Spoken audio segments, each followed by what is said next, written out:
Bonjour tout le monde, bienvenue aux Instituts d'été 2025 du Centre Franco. Mon nom est Louis Hull et ce matin, je suis très heureux de vous souhaiter la bienvenue à la formation qui a comme titre une qualification additionnelle en éducation spécialisée? Point d'interrogation? Absolument. J'en profite pour souhaiter la bienvenue à notre formatrice Annie Bellemare. Bonjour Annie. Bonjour. Alors, voici quelques consignes par rapport à cette formation ce matin.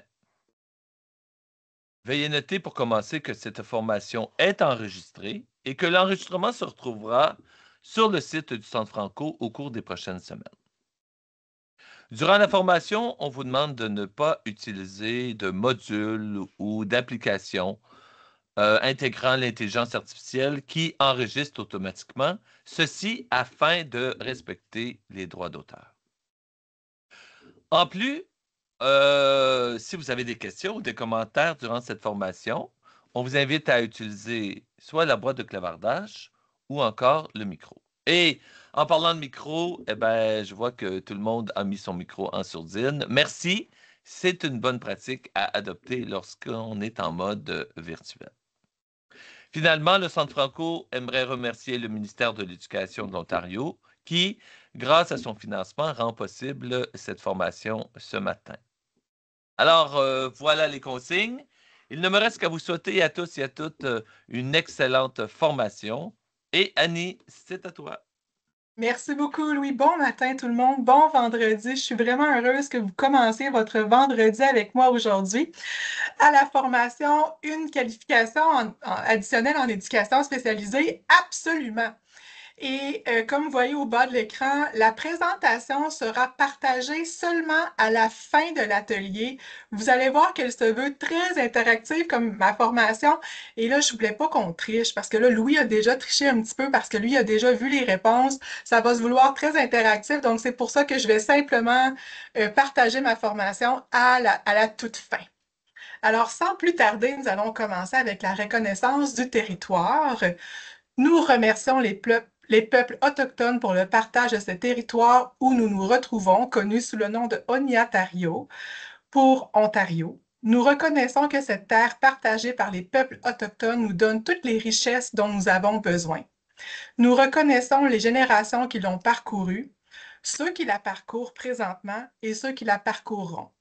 Les appels à l'action du rapport de la Commission de la vérité et de la réconciliation nous parlent de l'importance de l'éducation à comprendre notre passé et le territoire sur lequel nous habitons afin que nous puissions cheminer ensemble dans un esprit uni. Louis m'a très bien présenté, mais j'en profite également pour le faire à nouveau. Je suis Annie Bellemare, je suis une consultante formatrice pour le Centre Franco. J'offre de la formation au niveau des cours de qualification additionnelle en éducation spécialisée, première partie, deuxième partie.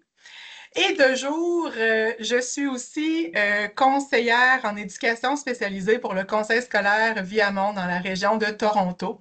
Et avant d'être conseillère, j'ai été longuement enseignante ressources. Donc, vous comprendrez que tout ce qui a trait à l'éducation spécialisée, là, c'est une passion pour moi. C'est vraiment un grand coup de cœur et j'aimerais aussi le partager avec vous ce matin. Sans plus tarder, j'aimerais également vous connaître et si vous avez accès au volet conversation, j'aimerais que vous m'indiquiez votre rôle et le niveau scolaire ou l'année d'études dans laquelle vous allez œuvrer. Donc, je vous laisse quelques minutes pour inscrire le tout dans le volet conversation clavardage. Si vous n'avez pas accès, vous pouvez tout simplement lever la main ou votre micro, puis on peut se présenter. Merci beaucoup.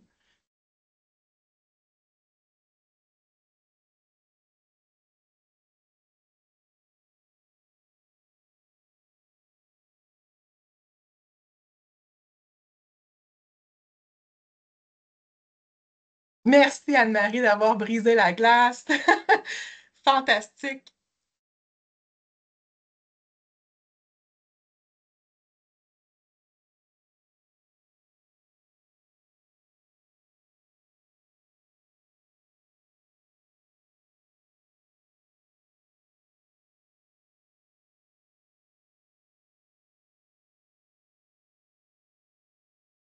Je vois qu'il y en a plusieurs qui sont actifs dans le volet clavardage. Je vais laisser encore 1 ou 2 minutes.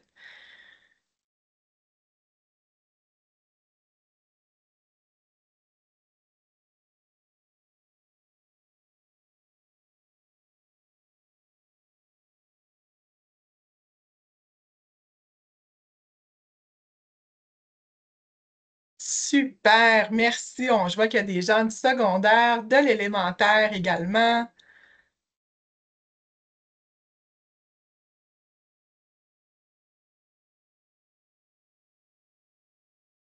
de l'intermédiaire.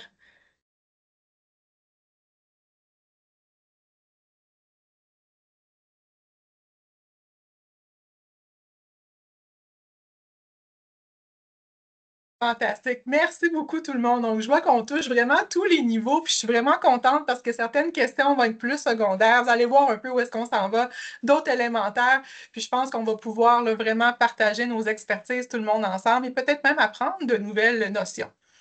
Alors, nos résultats d'apprentissage visés lors de cette formation, c'est que nous allons survoler certains des fondements de l'éducation spécialisée. Vous comprendrez qu'en 90 minutes, là, je ne peux pas couvrir le tout. Et donc, certaines notions qui sont liées au plan d'enseignement individualisé ou PEI et au programme d'éducation spécialisée.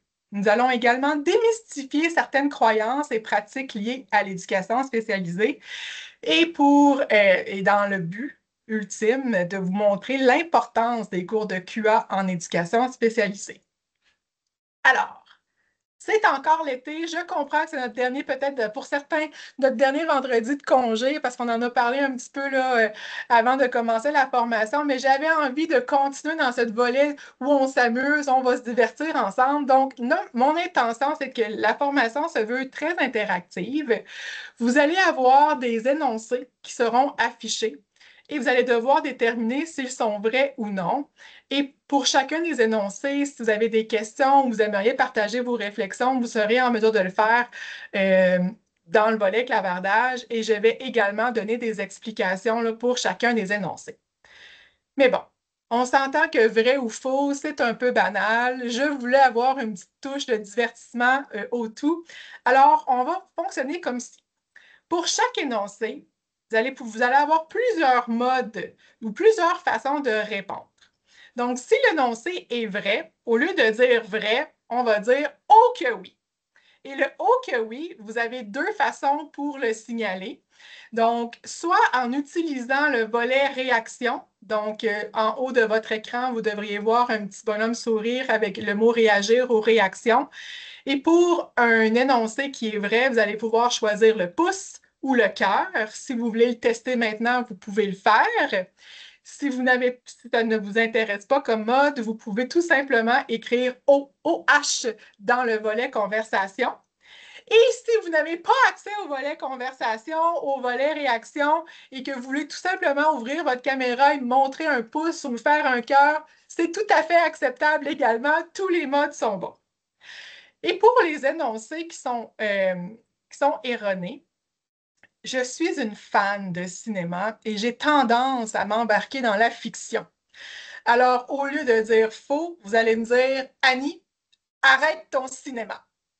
Alors, pour ce faire, vous allez pouvoir, dans le volet réaction, choisir soit l'émoticône ou l'emoji qui rit ou qui est surpris, ou répondre dans la fenêtre de conversation ciné.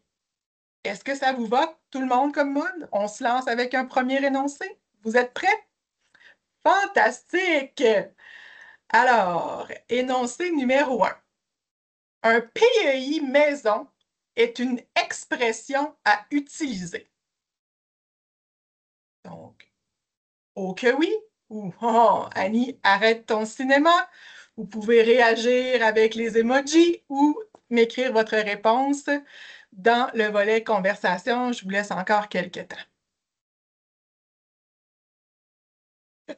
J'adore ça, je vois les emojis qui filent, on rit beaucoup, on est surpris.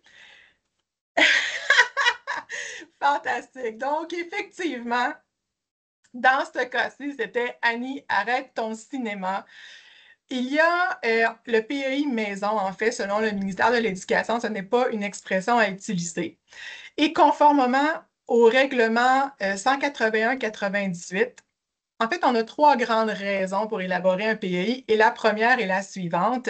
Le PEI doit être élaboré pour chacun des élèves identifiés comme un élève ayant des besoins particuliers en éducation spécialisée par un comité d'identification de placement et de révision.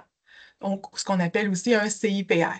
Donc, c'est souvent, on va utiliser souvent l'expression un PEI identifié parce qu'il y a une identification qui est faite par un comité. Une deuxième raison pour laquelle on pourrait élaborer un PEI, c'est pour un élève non identifié qui, selon le conseil scolaire, a besoin de programmes et ou de services en éducation spécialisée. Donc, dans ce cas-ci, on parle d'un PEI non identifié. Et une des autres raisons, c'est qu'un PEI doit être élaboré pour appuyer une demande de subvention ministérielle, soit pour une somme liée à de l'équipement personnalisé, qui est l'ancienne appellation, maintenant on dit la location pour l'équipement personnalisé, ou pour une somme liée à l'incidence spéciale. Donc, pour nos élèves, pour qui ont besoin de l'équipement spécialisé et que ça a été recommandé par un spécialiste et approuvé par le conseil scolaire, nécessairement pour appuyer cette subvention, un PEI doit être élaboré. Et en ce qui a trait à la somme liée à l'incidence spéciale, c'est pour des élèves avec de grands besoins particuliers qui sont souvent accompagnés de plus d'un adulte dans la journée. Et à ce moment-là, le conseil scolaire, pour ces élèves pour qui ont besoin vraiment d'un appui, d'un soutien constant, reçoivent effectivement là, une subvention là, pour appuyer l'embauche de ressources humaines. Donc, ça va pour ce premier énoncé. On passe au suivant. Énoncé numéro 2. L'éducation spécialisée a un tribunal spécifique. Oh que oui! Ou Annie, arrête ton cinéma.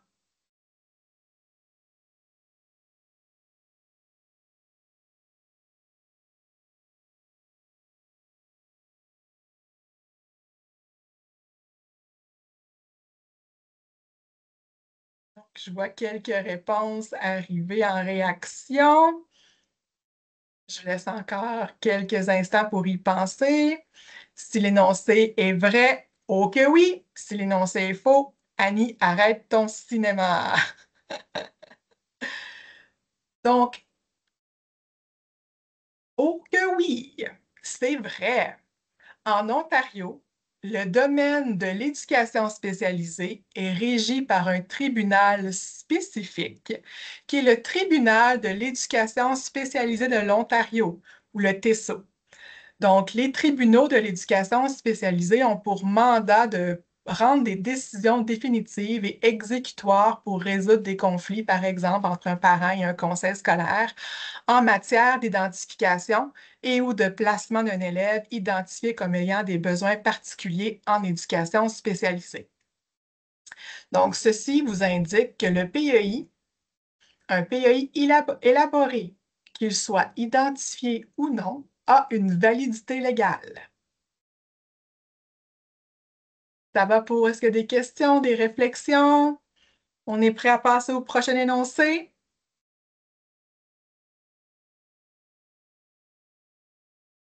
Je passe tranquillement à l'énoncé numéro 3.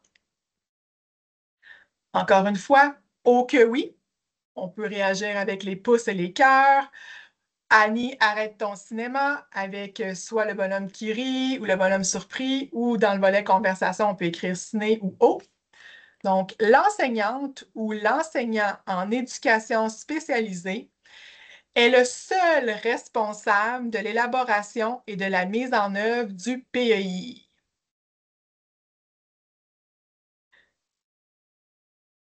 Donc, je vois que ça rit beaucoup en réaction. Et vous avez raison de rire. Donc, effectivement, c'est faux. Je dois arrêter mon cinéma. Et comme le site ministériel et les ressources ministérielles en éducation spécialisée le démontrent, soit l'annexe E4, on a différents membres qui sont touchés par l'élaboration du PEI, notamment la direction de l'école, l'enseignante ou l'enseignant titulaire, l'enseignante ou l'enseignant en éducation spécialisée. On a aussi, au niveau du ministériel, on appelle, il y a seulement l'appellation de l'aide enseignante ou l'aide enseignant, mais je pense qu'il faut aussi également inclure là, notre personnel en éducation spécialisée, nos éducateurs spécialisés. Et il y a aussi d'autres professionnels et professionnels qui peuvent être touchés par l'élaboration du PEI.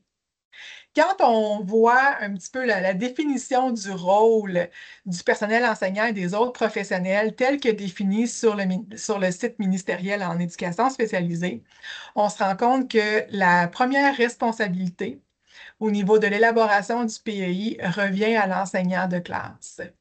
Et ceci se fait en collaboration avec l'enseignante ou l'enseignant en éducation spécialisée. Dans certains de nos conseils scolaires, la majorité du cas, c'est plutôt l'enseignante ou l'enseignant en éducation spécialisée qui élabore nos PEI en collaboration avec l'enseignant ou l'enseignant titulaire. Mais sachez que quand on regarde les responsabilités, la responsabilité première revient effectivement à l'enseignante ou l'enseignant en salle de classe.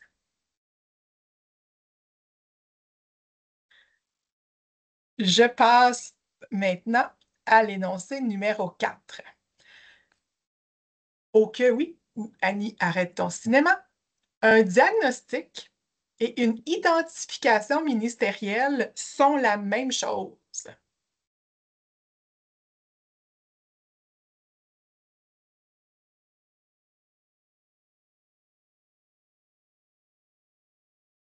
Je vais laisser réfléchir.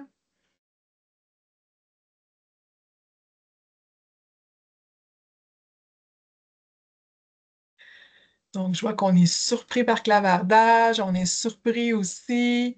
Certains disent oui, certains disent non. Alors, allons démystifier le tout. Donc, la réponse était effectivement Annie, arrête ton cinéma. Parce qu'effectivement, le diagnostic et l'identification ministérielle sont deux choses différentes. Mais, comme vous allez voir, il y a quand même un élément où les tout se touchent. Donc, un diagnostic, c'est en fait une identification d'une maladie, d'un trouble, d'un état d'après les symptômes par un professionnel de la santé ou un spécialiste.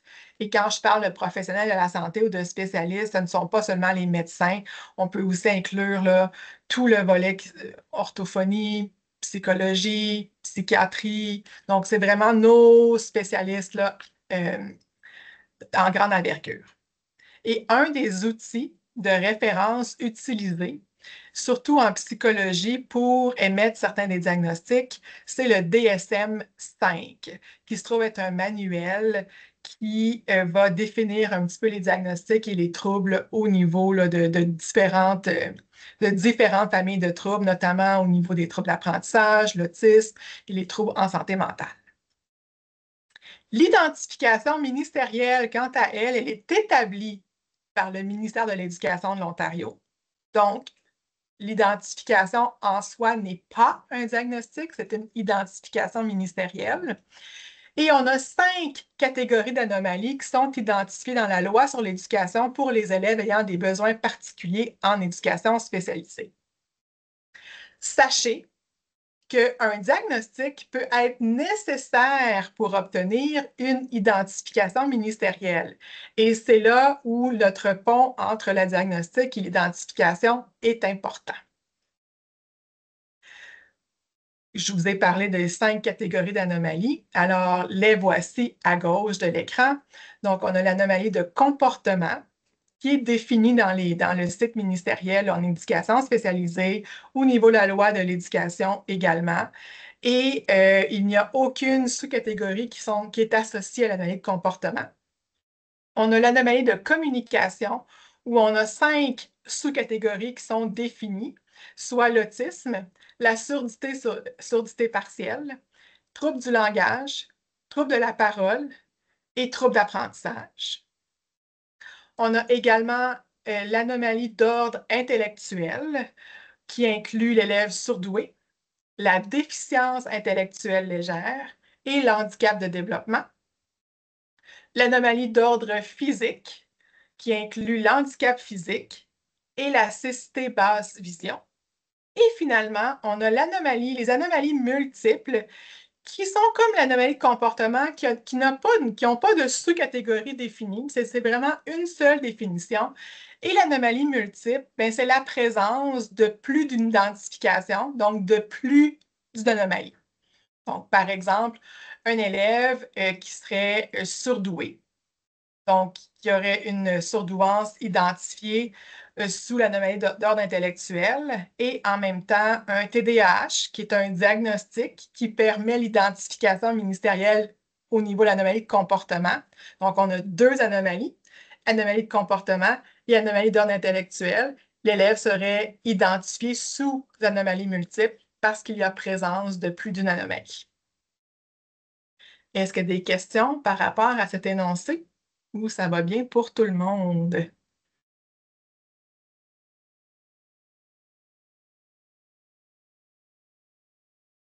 Donc, je pense que c'est clair. Je vais passer à l'énoncé numéro 5. Donc, oh que oui si c'est vrai. Annie, arrête ton cinéma si c'est faux. Le CIPR, le Comité de placement, d'identification et de révision, doit être composé de 3 membres et la direction de l'école le préside. Donc, des réactions cœur ou pouce si c'est vrai, ou on peut écrire dans le clavardage O. Et si c'est faux, Annie, arrête ton cinéma, on peut réagir avec le bonhomme qui rit, le bonhomme surpris ou écrire stiné dans le volet clavardage. Donc, je vois, on a eu des bonhommes qui rient, on a eu des pouces en l'air, donc c'est assez mitigé. Et je suis prête à vous donner la réponse si vous l'êtes. Donc, c'est tout à fait vrai. Oh que oui! Alors, le comité d'identification de placement et de révision a la responsabilité d'identifier les élèves ayant des besoins particuliers en éducation spécialisée et ont aussi la responsabilité du placement de ces derniers dans un programme d'éducation spécialisée. Un CPR comprend, donc le comité comprend au moins 3 personnes dont l'une doit être une directrice ou directeur d'école ou une agente ou agent de supervision du conseil. Donc, habituellement, ce qu'on va voir, on va absolument voir la direction de l'école qui préside le CIPR. Souvent, l'enseignante ou l'enseignant en éducation spécialisée vont aussi faire partie du comité. Et comme troisième membre, le membre peut varier. Ça peut être une direction adjointe, ça peut être un enseignant, ça peut être aussi un personnel de soutien dans les écoles également. Les parents font partie de la rencontre et sont ici en tant qu'invités à la rencontre qui est présidée par le CIPR, donc par notre comité. Ça va tout le monde? Je pense que c'est assez clair. Oh, on a une main levée. Bonjour. Oui, bonjour madame. Oui, tout à l'heure, vous avez expliqué que dans le cadre de l'identification, Mhm. le cadre de l'identification d'un enfant à PEI, la première personne ressource, c'est l'enseignant titulaire de l'élève, qui est Donc, censé en réalité l'élaborer, le PEI.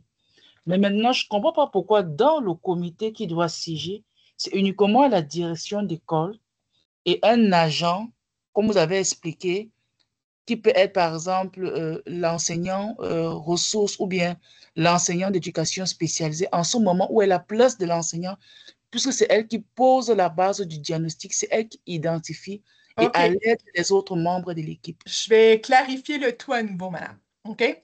Donc, au niveau du rôle et responsabilités, ce que j'ai expliqué, c'est qu'effectivement, l'enseignant titulaire, c'est notre intervenant de front.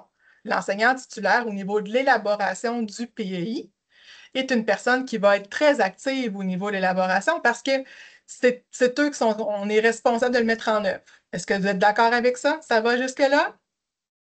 Oui, madame. OK. Au niveau du CIPR, Le CIPR, c'est l'étape qui vient avant l'élaboration du PI.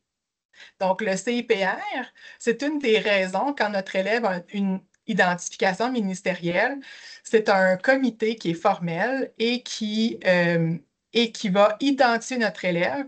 Et à la suite de cette première rencontre initiale, avec l'approbation des parents, c'est ce qui va permettre d'élaborer notre PI. Vous me suivez jusque-là? Donc, oui, effectivement, l'élaboration puis nos intervenants de front sont nos enseignants titulaires, mais comme j'ai mentionné, puis quand j'avais montré la diapositive qui est en lien avec l'énoncé, bien, je vous ai aussi présenté que la direction, l'enseignant, l'enseignant en éducation spécialisée ont aussi des rôles à jouer dans l'élaboration du PI. Donc, l'élaboration se fait en grande collaboration avec école. Mais la mise en œuvre, mais c'est sûr que notre enseignant, c'est la personne qui va avoir le plus d'interaction avec notre élève. Fait que c'est sûr qu'il y a un rôle très important à jouer. Au niveau du CIPR, c'est une formalité légale, encore une fois. Et ce que je vous donne comme information, ce n'est pas Annie Bellemare qui le dit, c'est au niveau ministériel et sur la loi de l'éducation. Et ce qu'on demande, c'est qu'il y ait un comité CIPR qui soit qui soit défini avec 3 membres, 3 personnes, et la direction de l'école doit présider. Fait que, peu importe, là ensuite, ça reste selon vos consignes de conseil scolaire, selon vos consignes au niveau de votre école, mais nécessairement dans les 3 personnes, il pourrait y avoir absolument, il faut que la direction d'école y soit, et les deux autres personnes pourraient varier. Ça pourrait être une direction adjointe, ça pourrait également l'enseignant en éducation spécialisée, et l'enseignant titulaire pourrait aussi y être. Est-ce que ça va maintenant? Donc, si je résume ce que vous aviez dit, ça voudrait dire que si moi, en tant qu'enseignant dans une salle de classe, je suis amené à faire un certain nombre de constats par rapport à un élève qui nécessite des besoins particuliers, je soumets cela à l'attention de ma direction qui, à son niveau, a l'obligation de tenir un CIPR. Et à la suite de ça, ils peuvent décider si, en fonction des éléments qu'ils ont, ils peuvent aller vers l'élaboration d'un PI. Dans le sens, c'est pas tout à fait ce que j'ai dit, parce qu'on va parler de comportement observable un petit peu plus tard, puisque vous amenez aussi comme notion ou comme observation dans votre salle de classe, parce que votre observation en salle de classe ne veut pas dire que tout de suite, ça va amener à l'élaboration d'un PI. Exactement. Okay? Donc, c'est pas ce que j'ai dit. Ce que j'ai dit, c'est que quand il y a un CIPR et qu'il y a lieu, il doit y avoir 3 personnes minimum. Et dans les 3 personnes, absolument, la direction d'école préside. Là, je pense qu'on est en train d'aller toucher à différents sujets relatifs au PEI et pas nécessairement la formation du CIPR. OK. Juste comprendre que le CIPR, donc, quand il est constitué, au moins 3 personnes. Le CIPR, c'est quand notre élève on a reçu des documents, on a reçu un document de spécialiste qui nous démontre qu'effectivement, notre élève pourrait correspondre à l'identification sous une des anomalies. OK. D'accord? Vous allez voir, je vais clarifier le tout, puis il y a certains éléments que vous me posez comme question qu'on va y répondre avec certains autres énoncés. Ça marche. Merci. Restez avec moi, vous allez voir, on va continuer dans la bonne voie. C'est bon? Merci d'avoir levé la main. Sans plus tarder, je continue avec l'énoncé numéro 6. La conception universelle de l'apprentissage, CUA, la différenciation pédagogique et la démarche par étapes sont des fondements essentiels en éducation spécialisée. Oh que oui! On réagit avec les thumbs up et avec les pouces en l'air et les cœurs ou oh Annie, arrête ton cinéma avec le rire et, et les surprises. Donc, je vois qu'en clavardage, en réaction, j'ai beaucoup de cœurs et de pouces en l'air. Et vous avez effectivement raison, ce sont des fondements essentiels en éducation spécialisée.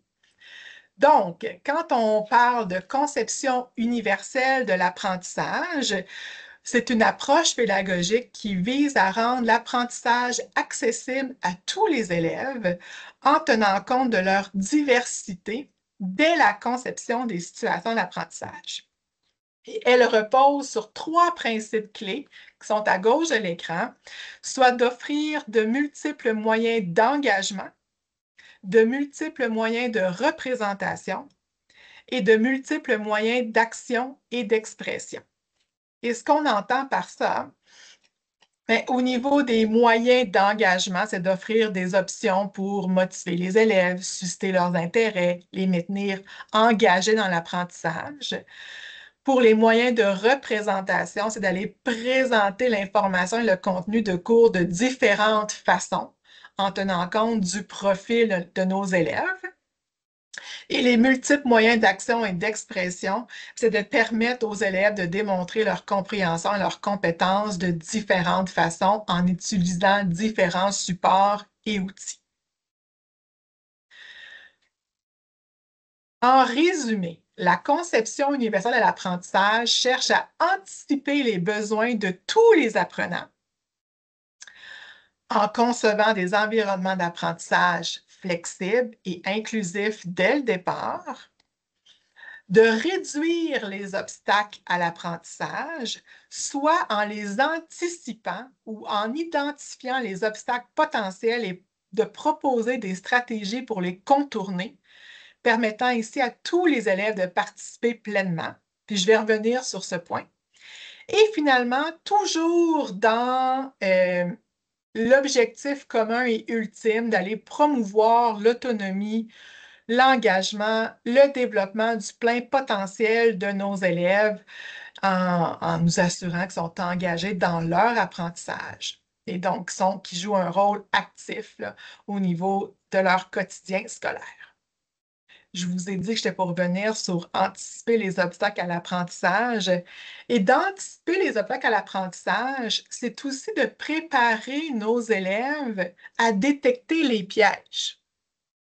Souvent, des conversations que j'ai avec les équipes que j'accompagne, ils me disent: Ah, Annie, on avait tel élève, il avait certains besoins, certains défis. On se rend compte que dans les évaluations formatives, ça va super bien. Dès qu'on est en train d'aller voir une petite notion, un billet de sortie, ça va bien. Et là, rendu à l'évaluation sommative, notre élève a des défis, ne répond pas à toutes les questions et on voit que son rendement n'est pas le même du tout. Et quand je regarde les élèves, des fois, je demande des échantillons, je suis en train en analyse, et lorsque je regarde un peu ce qui est proposé à l'élève, souvent, c'est qu'on va, dans la mise en application, on va inclure plusieurs éléments ou ou inclure des pièges et on n'a pas amené l'élève dans son apprentissage à détecter ces pièges-là. Donc, c'est comme si moi, j'apprenais à conduire et j'apprenais à conduire, puis lors de mon apprentissage, j'étais en train de conduire seulement sur un chemin de gravel, en campagne, sans circulation, sans panneau de circulation. Et là, ça va bien, je roule droit. Et là, tout d'un coup, à l'évaluation, bien, on dit là, Annie, elle sait conduire, c'est beau, c'est prêt, elle est prête à l'évaluation. Et là, tout d'un coup, on met en pleine heure de pointe au centre-ville à Toronto avec les feux de circulation, la congestion. Et là, tout d'un coup, il y a une sortie que je dois prendre pour tomber sur l'autoroute à 5 voies. Mais si je n'ai pas préparé ces éléments-là, je ne me suis pas préparée, on n'a pas anticipé ces éléments-là, mais c'est sûr que rendu à l'évaluation, mais je vais moins bien performer. Fait que voyez-vous, une des réflexions que j'aimerais que vous ayez dans vos prochaines tâches, c'est de penser, est-ce que la tâche somatise que je propose et mon but ultime, est-ce que je l'ai suffisamment décortiqué pour amener mon élève à reconnaître les pièges? Pour pratiquer le tout avant de le lancer en évaluation sommative. La différenciation pédagogique, ça repose sur l'idée qu'étant donné que les connaissances antérieures, les points forts, les intérêts, le degré de préparation à l'apprentissage varient considérablement d'une ou d'un élève à l'autre, il faut ajuster l'enseignement en fonction du rendement de l'élève. Donc là, vous voyez-vous que la différenciation pédagogique va main dans la main avec notre conception universelle de l'apprentissage. Donc, par la différenciation pédagogique, le personnel enseignant peut différencier son enseignement, peu importe la matière, soit au niveau des contenus, donc ce que les élèves vont apprendre et le moment où ils apprendront, des processus, donc le type de tâches et les activités proposées, les productions, les moyens par lesquels les élèves démontrent leur apprentissage, ainsi que des environnements affectifs et physiques. Donc, le contexte d'apprentissage et l'environnement dans lequel les élèves apprennent et démontrent leur apprentissage. Encore une fois, la différenciation pédagogique, c'est notre meilleur ami pour nous assurer de développer le plein potentiel de tous nos élèves et aussi leur autonomie. Donc, voyez-vous, CUA, différenciation, très près l'un de l'autre. Et la démarche par étapes, certains la connaissent peut-être sous le nom de réponse à l'intervention. Sachez que la démarche par étapes est un terme ministériel utilisé et présenté dans le guide ministériel L'apprentissage pour tous. Et donc, la démarche par étapes est une approche systématique dont le but est de fournir des évaluations et un enseignement de qualité reposant sur des données probantes et des interventions adaptées qui répondent aux besoins individuels des élèves. Donc, la démarche par étapes, elle est en 3 niveaux au palier. Et ce que je vous présente à l'écran, ça représente vraiment ce qui devrait être vécu en contexte de classe régulière. Et donc, notre première étape, l'étape 1, représente en fait toute l'évaluation, l'enseignement qui sont planifiés pour tous les élèves en appliquant les principes de la conception universelle de l'apprentissage et de la différenciation pédagogique. Donc, toutes les stratégies, les interventions, autant au niveau de la gestion de classe, au niveau du développement des habiletés attendues, au niveau des comportements attendus, au niveau de l'académique également, donc de l'apprentissage académique, ça se veut nos notions fondamentales en étape 1. Et par nos stratégies, nos interventions fondamentales ou universelles en étape 1, nous allons viser environ 80% de réussite au niveau de nos élèves. Donc, 80% des élèves dans une salle de classe devraient réussir avec nos interventions fondamentales. L'étape 2, elle, consiste à des interventions plus ciblées parce qu'en fonction des résultats de l'évaluation, de la différenciation qu'on a mis, des interventions planifiées en étape 1, mais on se rend compte qu'on a peut-être des élèves qui ont besoin d'avoir des interventions un petit peu plus ciblées en petits groupes, par exemple, et des suivis un peu plus étroits pour faciliter l'intégration des notions ou des habiletés à consolider. Et en étape 2, c'est souvent aussi avec on va enseigner en petits groupes, par exemple. Donc, notre étape 1, c'est notre plus. On enseigne à l'ensemble de notre classe de façon universelle. On voit que pour certains de nos élèves, ce n'est pas acquis. On refait des regroupements en étape 2. Nos regroupements, c'est notre plus-plus. C'est ce on va aller un petit peu dans le mode de répétition pour aller vraiment faciliter l'intégration et la consolidation chez nos élèves. Et on va aller chercher environ 15% supplémentaires de réussite dans notre clientèle. Donc, 80, 15%.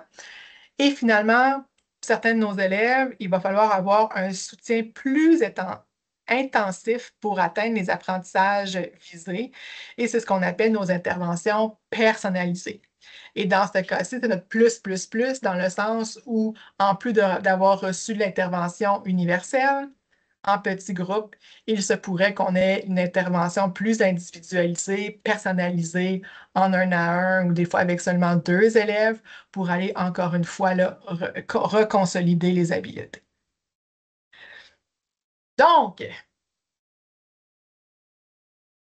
effectivement, là, je vous montre j'espère que, là, je sais qu'il est tôt ce matin pour penser à la crème glacée, mais moi, j'aime tellement la crème glacée, puis je pense que c'est synonyme d'été, puis je veux encore qu'on reste en été ensemble, là. Donc, ce que je veux vous présenter ici, c'est vous montrer qu'effectivement, la CUA, qui est notre approche universelle, la conception universelle de l'apprentissage, ben, c'est notre cône. C'est notre fondation avec notre démarche par étapes qui se trouve avec notre système d'intervention efficace. Et là, on a une première boule à la saveur que vous voulez. Ça peut être un sorbet aussi, et pas seulement de la crème glacée, qui se trouve être notre différenciation pédagogique. C'est notre outil pour faire de la pédagogie universelle, donc d'ajuster notre enseignement en fonction du rendement de l'élève, de ses intérêts, de son profil. En plus, on parle de pratiques pédagogiques à fort impact qui se trouvent à être toutes les stratégies. En fait, c'est basé sur les recherches de John Hattie. Et c'est les stratégies efficaces, incluant l'enseignement explicite, qui sont des stratégies pour optimiser l'apprentissage et le rendement des élèves selon les données probantes. Donc, ce sont effectivement, encore une fois, un outil indispensable à la réussite de nos élèves. Et en plus, pour nos élèves qui ont des besoins en éducation spécialisée et qui ont un PEI, bien, on se doit d'aller mettre en œuvre les adaptations. Et j'ajoute en plus le plus, qui se trouve être notre dernière boule avec nos petites friandises sur le dessus pour dire qu'effectivement, avec certains de nos élèves, on va aller en intensification, donc dans une mise en œuvre d'intervention qui est plus personnalisée et avoir un soutien plus intensif. Donc, vous voyez comment mon cornet se tient et qu'on voit que chacune des boules a son rôle à jouer. Et c'est ce qu'on veut. Et si on saute des étapes et qu'on se retrouve à dire, ben, je mets un peu mes adaptations de départ, mais mes fondations universelles n'ont pas été explicitées, c'est pas tout à fait solide, je suis pas allée dans l'intervention, je suis pas allée dans l'intensification, bien là, on pourrait se retrouver à avoir un cornet qui est complètement déséquilibré et donc là, qui pourrait tomber, puis on pourrait pas nécessairement non plus là, le récupérer. Donc, gardez en tête que lorsqu'on veut des interventions gagnantes en éducation spécialisée, on se doit absolument de commencer avec nos assises, notre fondation, pour avoir un cornet bien garni. Je passe maintenant à l'énoncé 7. Donc, oh que oui ou Annie, arrête ton cinéma. Sans diagnostic, je peux tout de même intervenir auprès de l'élève en tant qu'enseignante ou enseignant.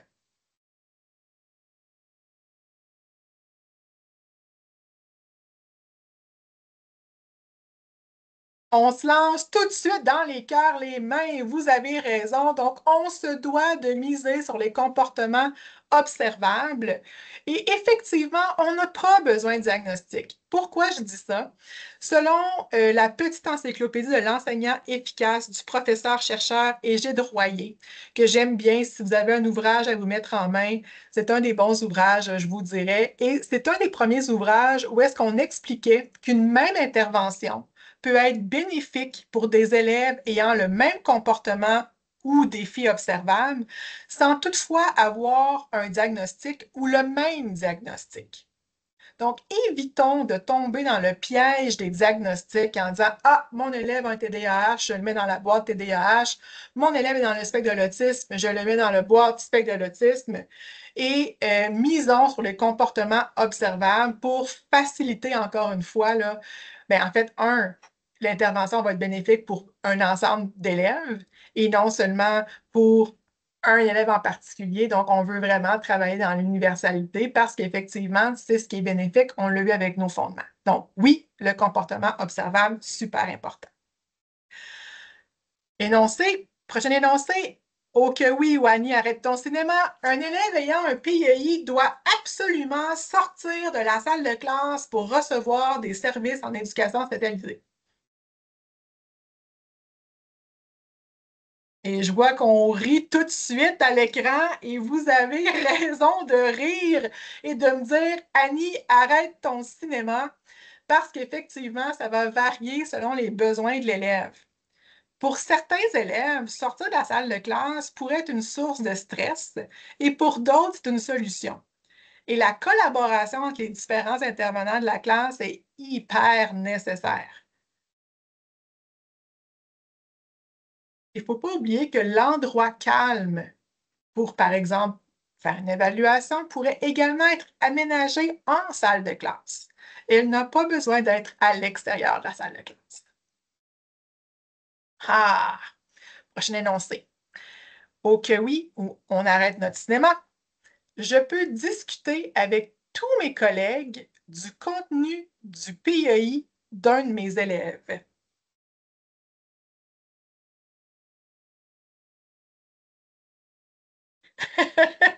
Je vois qu'on rit beaucoup et vous avez raison de rire et de me dire d'arrêter mon cinéma. Donc, effectivement, selon la loi sur l'accès à l'information et la protection de la vie privée, il est de la responsabilité des intervenants scolaires de maintenir la confidentialité des informations reliées à la vie privée de tous nos élèves.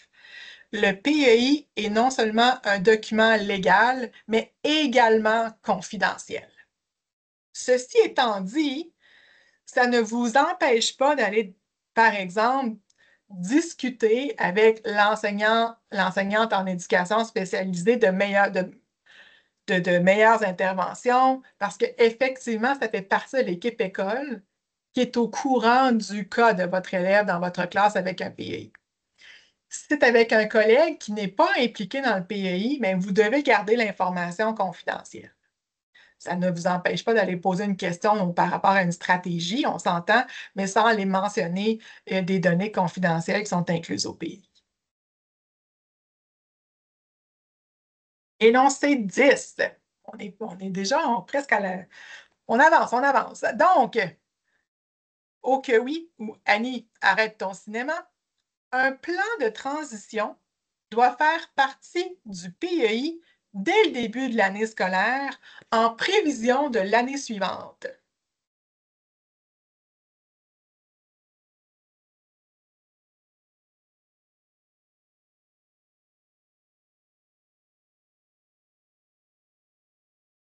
Je vois qu'on rit, je vois que la réponse est mitigée.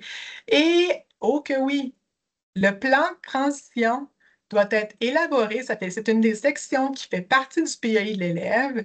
Il doit être élaboré pour tout élève qui bénéficie d'un PEI, qu'il soit identifié ou non. Et le plan de transition est élaboré comme faisant partie du PEI dès le début de l'année scolaire en prévision de l'année suivante. Alors, le plan de transition, qui fait partie d'une section du PEI, doit préciser les éléments suivants. Donc, les buts axés sur les besoins de l'élève, les mesures concrètes pour atteindre ces buts, les personnes responsables et les échéanciers. Donc, effectivement, quand on est en révision de PEI en début d'année scolaire, dès le début de l'année scolaire, on doit prévoir le plan de transition en prévision de l'année scolaire suivante, par exemple. Bonne question. Je vais prendre un temps pour répondre à une question. Est-ce qu'on a le droit d'avoir le PEI dans la classe ou il doit être consulté seulement dans le DSO? Bien, légalement parlant, c'est sûr qu'il faut avoir une copie dans le DSO.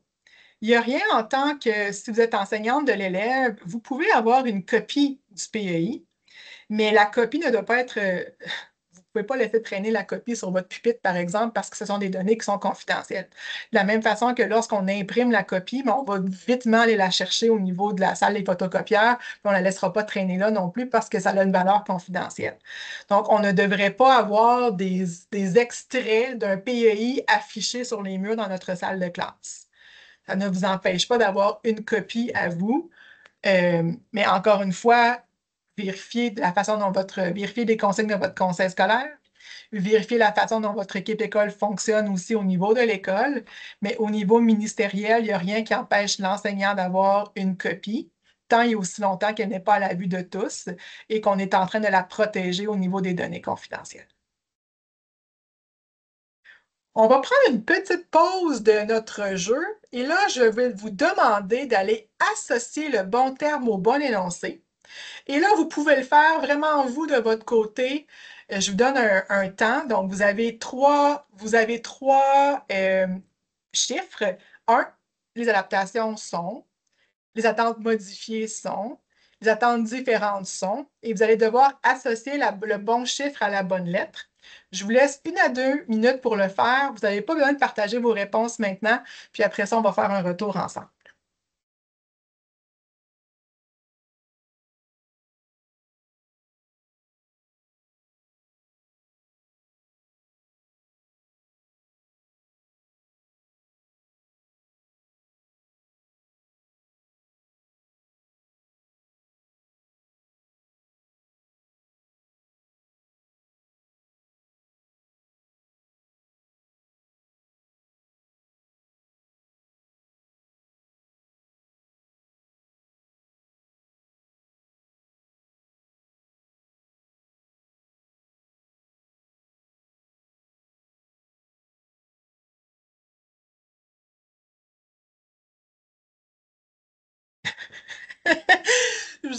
Merci d'avoir partagé vos réponses. Si vous l'avez fait, mais c'était pas vraiment entendu, mais merci de l'avoir fait. Je vois qu'on a des gens qui sont très actifs et je vais commencer déjà là, à faire un retour. Donc, les adaptations sont...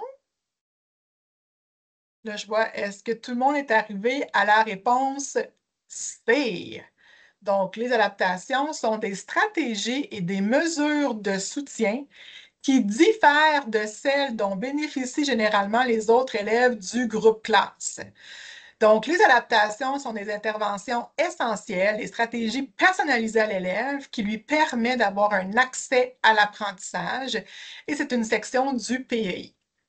Les adaptations ne changent pas la nature des attentes d'un curriculum. Donc, si notre élève est en 7e année, par exemple, et qu'il a un pays avec des adaptations seulement, il va continuer d'être évalué selon toutes les attentes de la 7e année.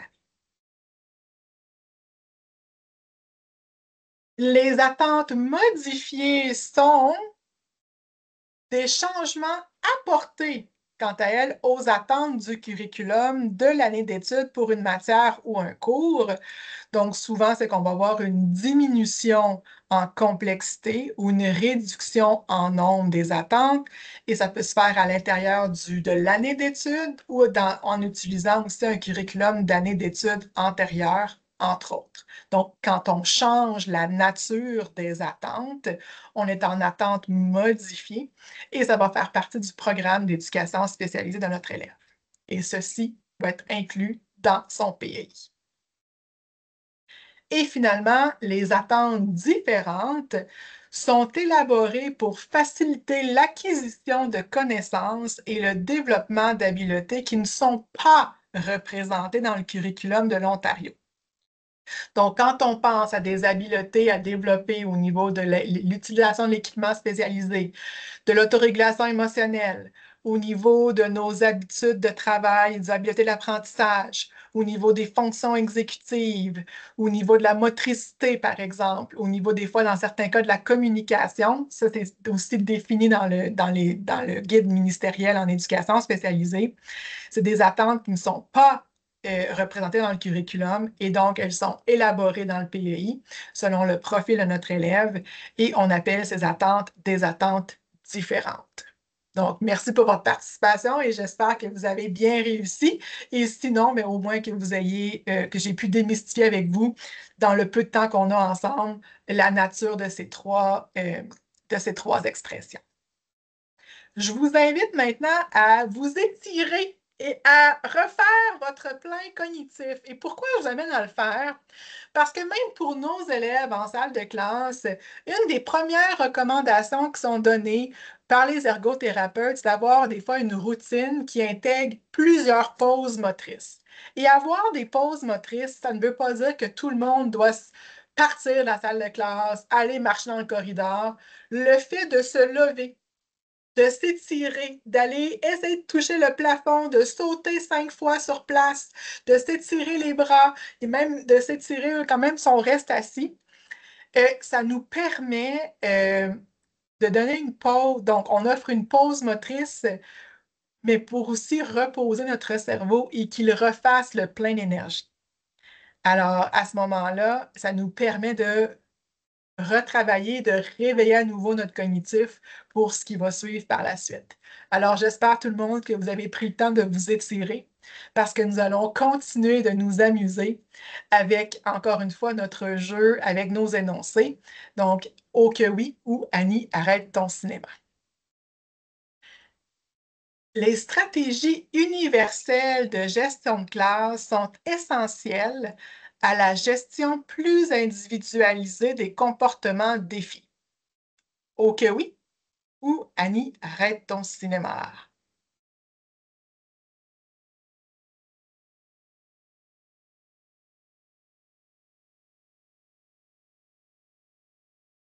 Donc, je vous laisse un temps pour réagir, soit en écrivant O ou ciné dans le clavardage ou en utilisant les réactions. Donc, oh, je vois les cœurs, je vois les pouces. Effectivement, oh que oui. Et selon la professeure-chercheure Nancy Gaudreau et son ouvrage Gérer efficacement sa classe, les ingrédients essentiels, elle a l'analogie qu'on appelle les 5 doigts de la main. Et ce qu'elle représente, c'est qu'on a effectivement des fondements essentiels à mettre en œuvre au niveau de la gestion de classe, un peu comme ce que je vous ai parlé, ça va main dans la main avec la CUA et la différenciation pédagogique. Donc, le pouce représente la gestion des ressources. Et la gestion des ressources, c'est tant au niveau du temps, au niveau du matériel, au niveau de la planification, au niveau des ressources humaines. Donc, ça, c'est un des piliers. Ensuite, l'établissement d'attentes claires, très important. Le développement de nos relations positives. Et ensuite, d'aller travailler au niveau de notre différenciation pédagogique pour capter et maintenir l'engagement de nos élèves. Et elle explique que ces 4 premiers doigts, en fait, le pouce et les 3 premiers, mais quand on les plie, vous allez voir que votre petit doigt va avoir tendance à suivre si vous faites l'exercice avec moi.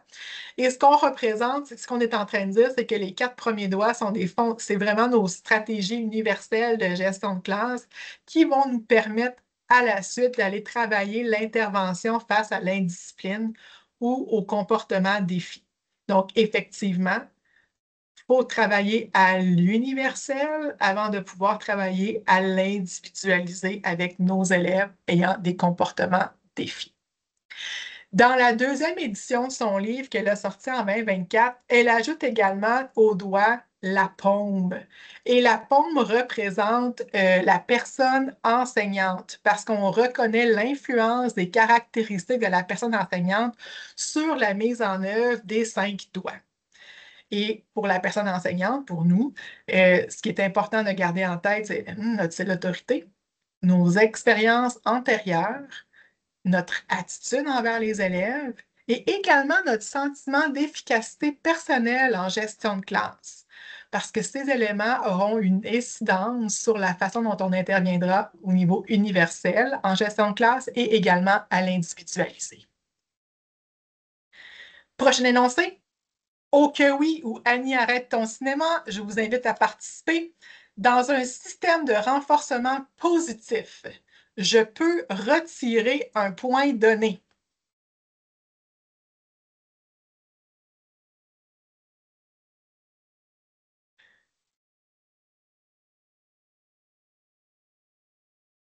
Ça commence à rire et vous avez tout à fait raison de rire. Donc, dans un système de renforcement positif, il est recommandé de ne pas retirer des points. Le renforcement positif consiste à offrir un renforçateur après un comportement souhaité afin d'augmenter l'adoption de ce comportement. Donc, si on retire le point, mais ça va plutôt s'apparenter à une forme de renforcement négatif ou punitif. Donc, ce qui est donné est donné. Si le comportement souhaité n'a pas été adopté, on ne retire pas ce qui a été donné, on ne donne simplement pas de point et on redirige vers le comportement attendu. Prochain énoncé. Si j'essaie une intervention à 2 ou 3 reprises dans une semaine et que ça ne fonctionne pas, c'est que je dois changer l'intervention. Oh que oui ou Annie, arrête ton cinéma.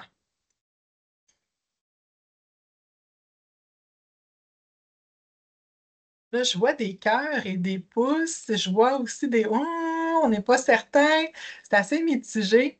Et là, peut-être que je vais surprendre certains d'entre vous parce qu'effectivement, c'est Annie, arrête ton cinéma. Temps, constance, fréquence sont de mise. Des études scientifiques montrent qu'il faut en moyenne 66 jours pour qu'un nouveau comportement ou qu'une nouvelle habileté s'ancre dans nos habitudes. Donc, il est également indiqué que selon l'individu et les habitudes à développer, ça peut varier de 18 à 254 jours. Chaque petite progression compte et ce n'est pas parce que vous avez essayé une intervention 2 ou 3 fois dans une même semaine qu'il faut tout de suite la changer. parce que notre élève doit aussi, dans notre... Oui, ça prend du temps à comprendre pour les élèves, mais ça prend aussi, nous aussi de notre côté, en tant qu'intervenant, il ne faut pas lâcher prise. Il faut vraiment prendre cette constance-là. Donc, souvent, on entend parler, ah oui, ça prend 21 jours, mais saviez-vous que le fameux 21 jours, enfant, en fait, c'est un mythe. Ça a une origine, en fait, au niveau d'un chirurgien plasticien dans les années 60 qui a dit qu'il fallait à ses patients qu'il fallait au moins 3 semaines pour s'habituer à leur nouvelle apparence après une chirurgie esthétique. Et d'où là, le mythe est venu du fameux 21 jours. Mais les études plus récentes démontrent en fait que c'est en moyenne 66 jours et que ça peut varier de 18 à 254 jours. Donc, un 4 à 6 semaines, à raison de plus de 2 à 3 fois par semaine, c'est ce qu'on va aller viser au niveau de nos DENIT pour nos interventions pour voir si l'intervention a été fructueuse ou non.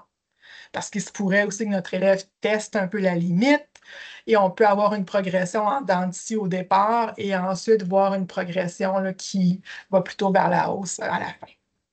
Donc, constance et fréquence et beaucoup de temps.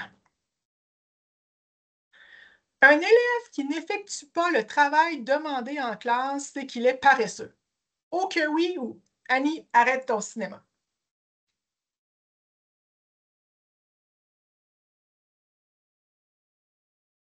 Et là, on voit là, les visages surpris et on rit. Et effectivement, vous avez raison de me dire, Annie, arrête ton cinéma, c'est de la fiction ce que tu es en train de nous dire. Donc, s'il vous plaît, ne pas tirer de conclusions hâtives. On se doit d'aller analyser et déterminer les causes sous-jacentes. Et les causes sous-jacentes vont au-delà de la simple paresse. Ça peut être un élève qui aurait des difficultés à comprendre la matière à suivre, le rythme de la classe, avoir un trouble qui n'est pas diagnostiqué encore. On pourrait aussi voir qu'il n'y a pas suffisamment eu de différenciation ou notre enseignement explicite n'a pas été fructueux. On se doit peut-être de faire l'intervention au niveau de l'intensification au niveau de nos interventions. Ça peut être lié à des problèmes personnels, à des problèmes familiaux, à des problèmes sociaux, à des problèmes émotionnels également. Votre élève pourrait également avoir un profil d'apprenant qui est complètement différent de celui de la classe. Et donc, il y a la difficulté à aller chercher l'information et donc l'accès à l'apprentissage est difficile. Il est donc crucial d'observer, d'analyser le comportement de l'élève en classe, d'identifier les moments où il a du mal, où on voit les défis, de communiquer. Donc, de parler avec l'élève, de parler avec les parents, de parler aussi avec les différents intervenants, avec l'équipe école pour comprendre les causes potentielles. Donc là, vous avez, en plus de votre chapeau d'enseignant ou d'intervenant, un chapeau de détective à mettre en place. Et on va tomber dans la différenciation, soit d'aller adapter, d'aller trouver des stratégies pour aider l'élève. Et finalement, on va tomber en soutien parce que peut-être qu'on va devoir offrir un soutien plus intensif, un soutien émotionnel, affectif, avant cognitif. Et voici vraiment notre observation, plus communication, plus différenciation, plus soutien égale la réussite. Et c'est vraiment notre équation de réussite pour aller développer le plein potentiel de nos élèves, mais aussi aller comprendre, nous assurer de leur bien-être affectif avant cognitif. Vous, là, quand vous êtes fatigué, quand vous avez faim, êtes-vous performant? Affectif avant cognitif.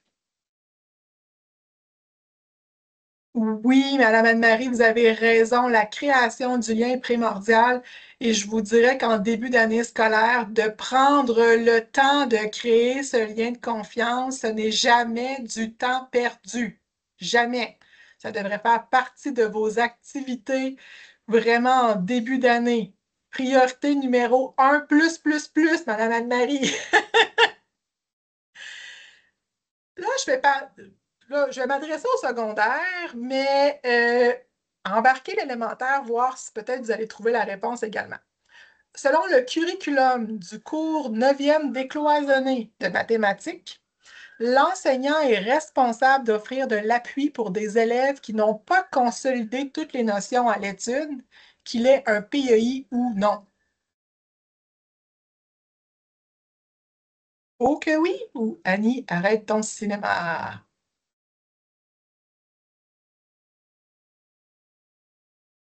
Absolument. Oh que oui, c'est notre cornet. On vise notre cornet.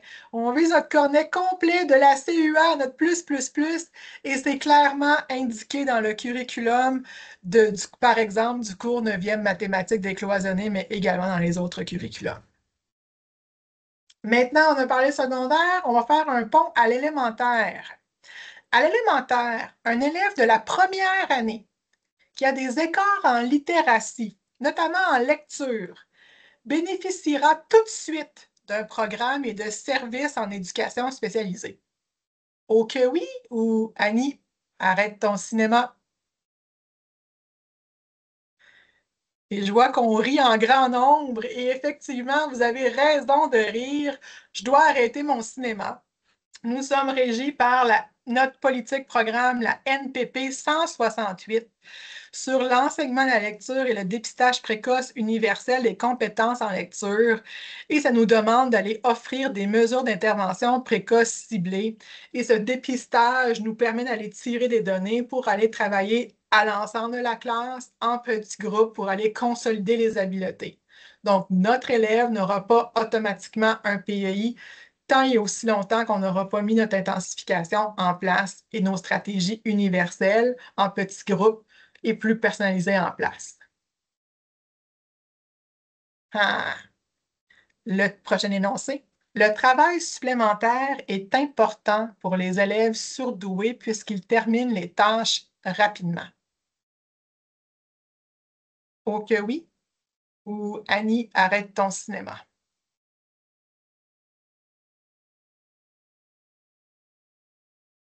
Plusieurs répondent à l'affirmative. Certains sont mitigés, mais je vais vous dire non, non, non, Annie, arrête ton cinéma. L'élève surdoué ne devrait pas travailler en supplément, il devrait travailler différemment. Et donc, on va viser pour nos élèves ce que j'appelle une mise en œuvre nivelée. Certains vont avoir la pensée que parce que notre élève participe à des clubs et des activités parascolaires, on répond adéquatement aux besoins de notre élève surdoué, et c'est ce qui est faux. Donc, la première tranche et la plus importante, c'est mon cercle rose ici qui parle de différenciation pédagogique par l'enrichissement des tâches d'apprentissage et d'évaluation. Donc, qui dit différenciation pédagogique, dit comprendre le profil de notre élève et offrir et différencier des tâches selon son profil. Alors, l'élève, dès le départ, ne devrait pas avoir les mêmes tâches que les autres élèves si on veut aller susciter ses habiletés supérieures de la pensée. À la suite de ceci, donc ça, c'est notre fondement au niveau exactement, pas plus de travail. C'est pas t'as fini le cahier d'exercice, ne t'en fais pas, j'en ai un deuxième. T'as déjà fini le deuxième, ne t'en fais pas, j'en ai un troisième. Non, on travaille différemment. Et en plus de la différenciation, on va aller avoir, dans certains cas, pour respecter le rythme de travail rapide de nos élèves surdoués, on va avoir ce qu'on appelle du compactage. Le compactage, je donne un exemple. Notre élève en mathématiques, ça va super bien, très rapide. Il est en 5e année, comprend les notions de la 5e année. Donc, ce qu'on va faire, c'est qu'on va lui donner tout de suite pour l'unité la tâche d'évaluation sommative. Si l'évaluation sommative est réussie dès le départ, fantastique, on a la preuve que les notions sont acquises. Et donc, on a toutes les données pour l'évaluer à ce niveau-là. Et notre tâche a été aussi différenciée au niveau des habiletés de la pensée pour aller susciter son intérêt. Donc, par exemple, on pourrait avoir, pas son intérêt, je veux dire ses habiletés supérieures de la pensée. Donc, on veut vraiment avoir peut-être des questions plus ouvertes à la Marion Small et pas qu'on arrive à une seule réponse, par exemple. Et là, bien réussie la tâche, pendant que le reste de la classe, vous allez travailler en enseignement explicite avec les élèves, en guidé, une pratique autonome, bien, ce temps-là, pour notre élève, il sera compacté parce qu'il a déjà réussi les notions. Donc, on libère du temps à son horaire pour inclure un projet d'enrichissement basé sur ses intérêts. Pas vos intérêts, les intérêts de votre élève. Et donc, à ce moment-là, pendant que les autres se pratiquent et développent les habiletés mathématiques, notre élève, lui, va se concentrer sur son projet différencié. Donc, voyez-vous, on ne travaille pas en supplément, on travaille différemment. On a presque terminé. Un élève nouvellement en lien... en fait, le projet d'enrichissement, bonne question, puis si je retourne ici, le projet d'enrichissement est en lien avec les intérêts de l'élève. Si un élève, par exemple, a un intérêt pour... Donc, on a compacté les maths, mais il aimerait participer à un concours mathématique, mais ce temps-là pourrait être en lien avec la matière. Mais si, par exemple, votre élève a un intérêt pour, je vais être comme ça, pour une série de livres en particulier ou pour les dinosaures, puis est en train de faire un projet de recherche sur son intérêt, bien, l'intérêt sur les dinosaures, ce temps-là sera alloué et donc pas nécessairement en lien avec la matière. Ça dépend de l'intérêt de l'élève. Bonne question, merci de l'avoir posée. Je passe au prochain énoncé. Un élève nouvellement arrivé au Canada et pour qui de grands écarts d'apprentissage sont observés, recevra de l'appui tel que défini dans le programme d'appui aux nouveaux arrivants, PANA. Ok oui ou Annie, arrête ton cinéma.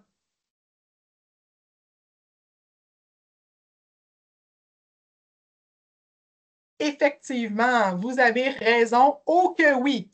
Et là, j'ai un extrait ici que je ne lirai pas au grand complet, mais on est juste en train d'aller spécifier que le programme d'appui aux nouveaux arrivants est conçu pour répondre aux besoins de scolarisation des élèves. Et on a un curriculum pour nos élèves de l'élémentaire, intermédiaire et également pour le secondaire. Donc, lorsqu'on a des écarts qui sont observés, ça ne veut pas dire que notre élève sera automatiquement un élève en éducation spécialisée. On se doit d'aller intervenir et d'aller vraiment développer et consolider les habiletés chez notre élève avant tout et de suivre le programme PANA.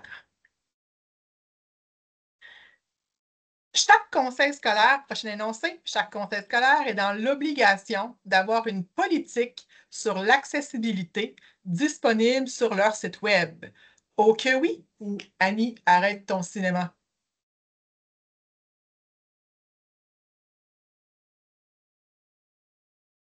Et vous avez raison, oh que oui! Donc, on est vraiment régi sur la loi de 2005 sur l'accessibilité pour les personnes handicapées de l'Ontario.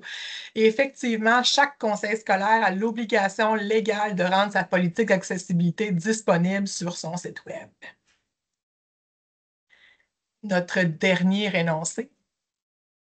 Au secondaire, un élève ayant un trouble d'apprentissage pourrait avoir à son horaire des cours à crédit de la voie préuniversitaire et aller à l'université. Ok oui ou Annie, arrête ton cinéma.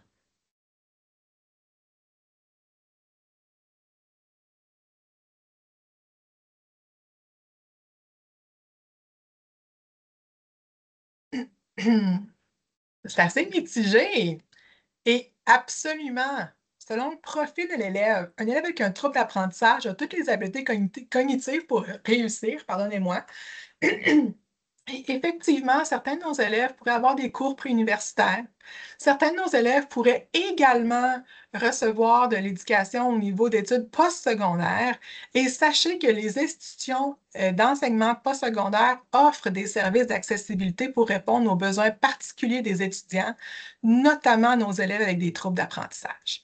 Donc, ça dépend du profil de l'élève. Il faut respecter le profil, mais c'est tout à fait une possibilité. Très rapidement, Madame Chiasson. Madame Nancy, j'ai vu que vous avez... Non, c'est correct. OK, parfait. Alors, ben, si vous avez une question, vous pouvez aussi la mettre par clavardage. Donc, c'est ce qui mettait fin à notre volet interactif avec nos énoncés. Et nous avons donc survolé en ce très peu, en ce court temps, certains fondements en éducation spécialisée, certaines notions liées au PEI et au programme d'éducation spécialisée. Nous avons également démystifié certaines croyances et pratiques liées à l'éducation spécialisée. Et j'espère que vous avez vu l'importance des cours de QA en éducation spécialisée parce que tout ce qui a été touché est également clarifié, abordé dans nos cours en éducation spécialisée, offerts au niveau du Centre Franco, au niveau des qualifications additionnelles. Donc, êtes-vous prêt à passer maintenant à l'action à la rentrée en portant un nouveau regard sur le profil de votre classe, de vos élèves et sur la sélection de vos interventions? Est-ce qu'un cours en éducation spécialisée, ça vous dirait? Sachez que le Centre Franco offre une panoplie de cours en éducation spécialisée, notamment éducation spécialisée partie 1, partie 2, spécialiste, un cours spécifiquement lié aux troubles du spectre de l'autisme, un cours spécifiquement lié aux troubles d'apprentissage et un nouveau cours qui aura lieu durant l'année scolaire, je crois en 2026, sur le milieu d'apprentissage et notamment lié à la gestion de classe, donc tout ce qu'on a vu au niveau universel pour nous permettre d'aller ensuite travailler à l'individualiser. Si vous êtes intéressé, vous avez des questions concernant les cours de QA, vous pouvez vous rendre sur les sites web du Centre Franco et je vais même vous mettre, le lien direct dans le clavardage. Si vous avez des questions au niveau des inscriptions, vous avez également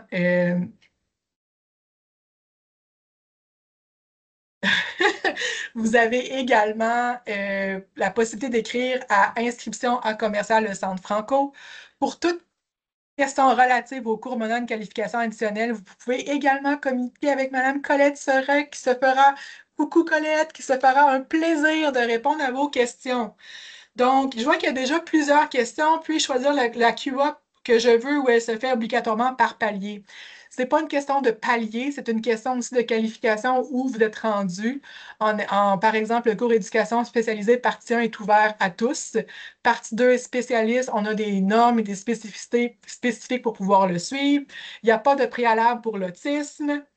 Et encore une fois, oui, ça s'en vient, M. Edmond. Je suis presque rendu là. Mais effectivement, vous avez accès à la présentation et toute l'information est donnée sur le centre, au niveau du Centre Franco, du site web. C'est le temps du sondage de satisfaction. Je pense que Mme Colette, vous l'aviez déjà mis dans le clavardage. Et je vais le remettre une deuxième fois. C'est parfait.